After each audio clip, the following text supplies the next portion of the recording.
และแล้ว EP 3ก็มาถึง EP นี้ก็ไม่มีอะไรมากเหมือนจะเป็น EP สุดท้ายแล้วนะเดี๋ยวไม่ใช่ก็ไม่รู้ก็ต้องรอไปลุ้นถ่ายคลิป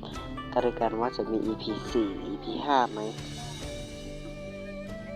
จากนั้นเราก็ไปต่อกันยาวๆไป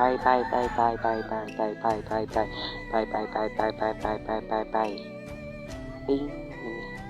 ยังไม่ถึงอีกเลยคือมันไกลมากมันจะไกลไปที่ไหน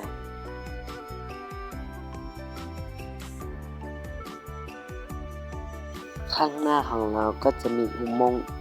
เป็นอันสุดท้ายเป็นอุโมงค์ที่ยาวที่สุดเลย